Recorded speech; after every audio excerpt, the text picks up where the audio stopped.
Pawan star Pawan Kalyan ప్రస్తుతం నటిస్తున్న భారీ ప్రాజెక్ట్స్ ఓజీ, ఉస్తాద్ భగత్ సింగ్ వంటి మూవీస్ లో చేస్తున్నారు.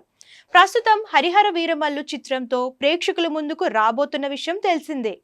మెగా సూర్య ప్రొడక్షన్స్ బ్యానర్ పై రత్నం సమర్పణలో దయాకర్ రావు నిర్మిస్తున్న ఈ చిత్రానికి క్రిష్ జ్యోతి కృష్ణ దర్శకత్వం వహిస్తున్నారు.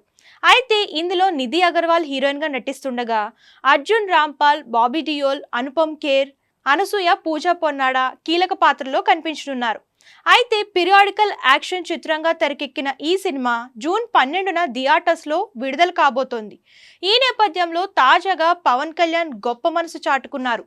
హరిహర వీరమల్లు మూవీ నిర్మాత రత్నం ప్రస్తుతం ఆర్థిక ఇబ్బందుల్లో ఉన్నారని తెలుసుకున్న పవన్ తీసుకున్న అడ్వాన్స్ను వెనక్కి తిరిగి ఇవ్వనున్నట్లు సమాచారం. అయితే ఇప్పటి వరకు 11 కోట్లు తీసుకున్న ఆయన వెనక్కి తిరిగి ఇవ్వడంతో పాటు సినిమా విడుదలపై ప్రెషర్ తీసుకోకుండా రిలీజ్ చేసుకోమని రత్నంకు చెప్పారట. ప్రస్తుతం ఇందుకు సంబంధించిన పోస్ట్ సోషల్ మీడియాలో వైరల్ అవుతుంది. ఇక ఈ విషయం తెలుసుకున్న నెటిజన్లు, అభిమానులు పవన్ పై ప్రశంసలు కురిపిస్తున్నారు. కాగా సిద్ధు జొన్నలగడ్డ కూడా జాక్ సినిమాకు తీసుకున్న పారితోషికాన్ని 4.75 కోట్లలో సగం నిర్మాతకు తిరిగి ఇచ్చిన విషయం తెలిసిందే.